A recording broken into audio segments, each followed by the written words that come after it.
When your wife becomes your business partner, you trust her with your money, your dreams, and the empire you built with your bare hands. But I learned the hard way. Sometimes betrayal isn't loud. Sometimes it's quiet paperwork, silent signatures, and a knife slipped between your ribs disguised as love.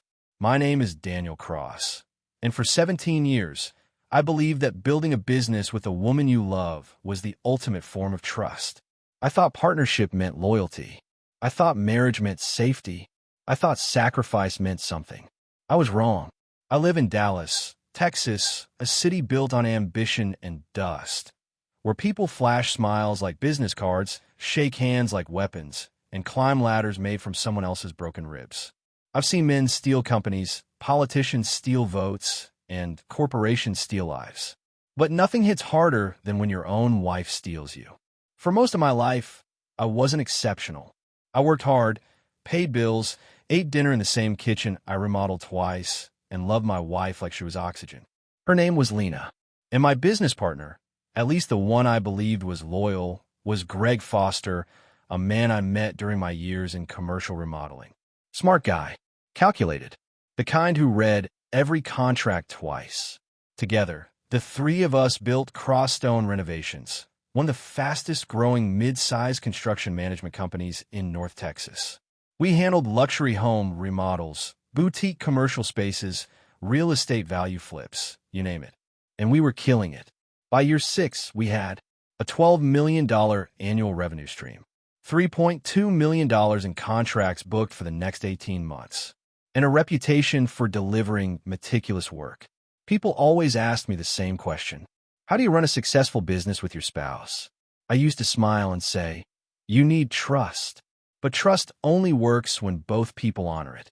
Turns out I was building an empire on sand.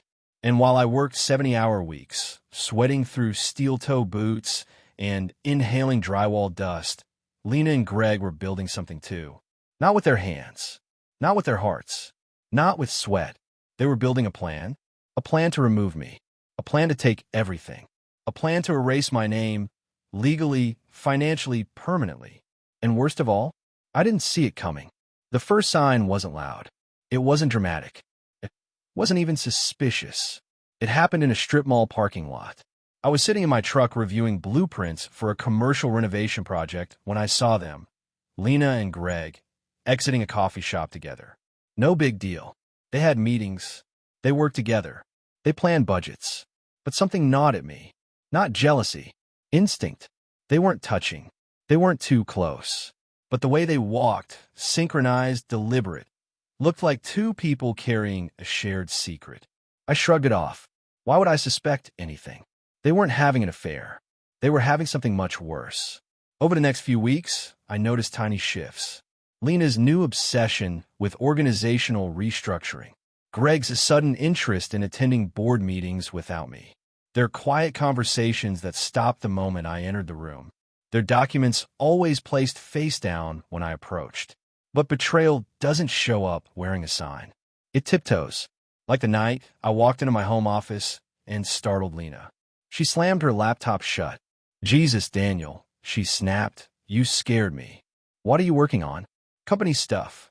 She turned the laptop so I couldn't see the screen. That moment was like a cold knife across my spine. Still, I trusted her. I trusted both of them. I told myself that rising companies required internal meetings I didn't always need to attend. But that trust was the rope they were using to hang me. The storm hit on a Monday like any other. I was reviewing invoices when I received an email from our bank. Your authorized access has been modified. Modified? I called immediately.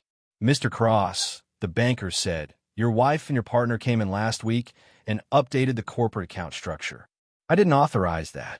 But your signature is on the documents. My what? They emailed me the forms. And there it was. My signature. My handwriting. My initials. Perfectly forged. Some people cheat with lies. Some cheat with bodies. Mine cheated with ink. Another email came 15 minutes later. Your administrative rights to the corporate portal have been suspended. Then another. Your login credentials have been changed by a senior partner. Then another. Change of ownership filing received. That one hit like a punch to the throat. A change of ownership. Filed by Greg Foster. Signed by Lena Cross. The betrayal wasn't emotional. It wasn't romantic. It wasn't intimate. It was legal. They were removing me from my own company. A company built on my blood, my work boots, my tax returns, my sweat-soaked shirts. I knew I needed answers. I knew I needed truth. So I sped to the office, heart jackhammering like it was trying to escape my chest. When I walked in, the employees looked at me differently. Like they knew. Like they were told something. Like I was the intruder. I barged into the main conference room, and that's where I found them. Lena, Greg, and a stack of documents between them. Daniel, Lena said calmly, as if this were normal. We were going to call you. No, I said. You weren't. Greg exhaled dramatically. Look, man, don't make this harder than it has to be. What the hell is going on? Lena folded her hands. Daniel, you're being removed as CEO? I laughed. Hard. You can't do that. We already have, Greg said. Lena slid a packet across the table. Inside, my forged resignation. My forged transfer of ownership agreement. A forged power of attorney.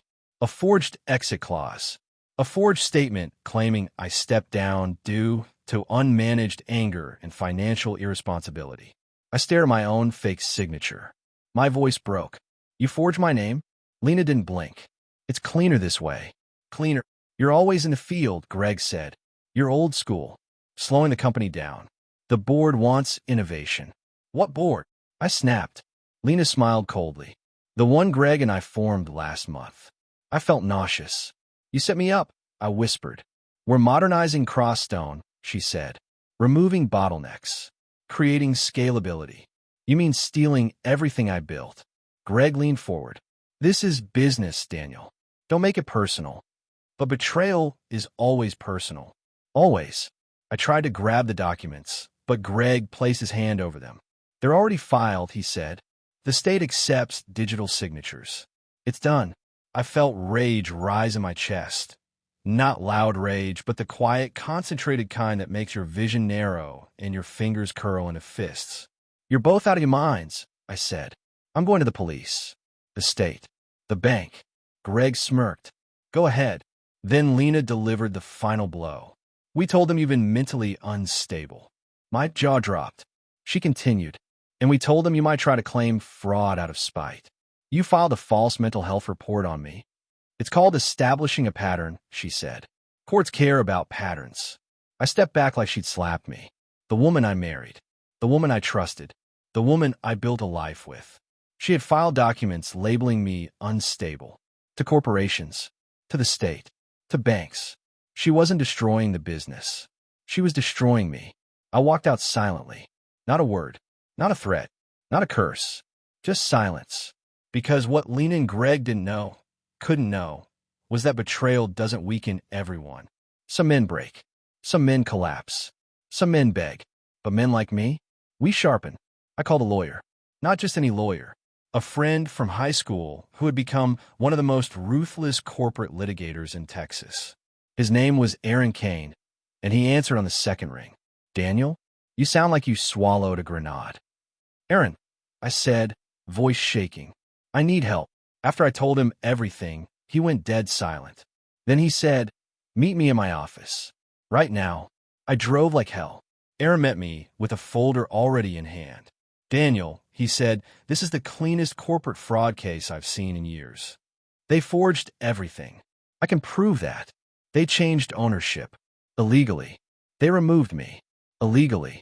They filed false mental health claims. Felony-level defamation. And they stole my company. No, he said, eyes sharp. They think they did. Then he leaned forward.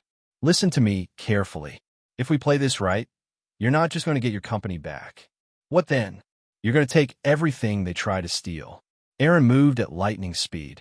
He assembled a forensic document examiner, a cybersecurity expert, a handwriting analyst, a financial crimes investigator, and a corporate compliance advisor. It took 10 days. 10 days of discovering lies. 10 days of peeling back the layers of betrayal. 10 days of uncovering what Lena and Greg were planning. 10 days of proof. They had set up a mirror company. They had created a parallel bank account. They had filed a secret dissolution plan for Crossstone. They planned to open a new company under a new name. They planned to poach all my clients. They planned to reroute all existing contracts. They planned to move all assets. They planned to liquidate everything.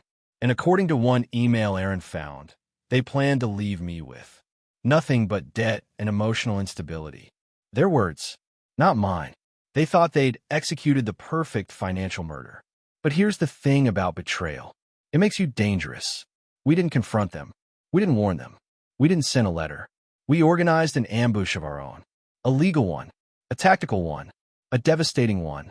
Aaron filed a civil suit, a criminal fraud complaint, an injunction, a restraining order, a business freeze, a forensic audit request, a cease and desist, a motion to nullify all forged signatures, a request for emergency court-appointed receivership. Most people don't know this, but in Texas, if you can prove a company is being stolen or mismanaged, a judge can take it away instantly, temporarily, and put it under a neutral manager. So while Lena and Greg thought they were celebrating their takeover, the court seized their new bank accounts, their board, their contracts, their digital systems, and all corporate activity.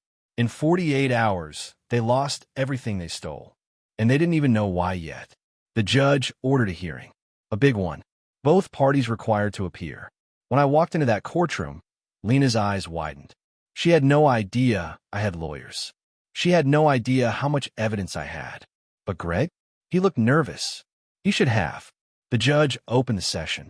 Mr. Cross, please present your evidence. Aaron stood and delivered a performance worthy of a courtroom thriller. He showed the forged signatures, the digital fingerprints, the altered bank access logs, the fabricated resignation letters, the metadata from Lena's laptop, the fake mental health reports, the hidden accounts, the conspiracy emails, and the timeline proving intention. Lena broke first. Her face went pale. Greg tried to interrupt, but the judge wasn't listening to them anymore. Not after the forensic handwriting expert testified. Not after the document examiner testified. Not after the cybersecurity expert testified. When their turn finally came, Lena tried to cry. She tried to claim confusion. She tried to claim miscommunication. Greg blamed Lena. Lena blamed Greg. It was pathetic. The judge slammed her gavel. This court finds overwhelming evidence of fraud, conspiracy, identity forgery, financial misconduct, and corporate theft. Then she turned to Lena and Greg.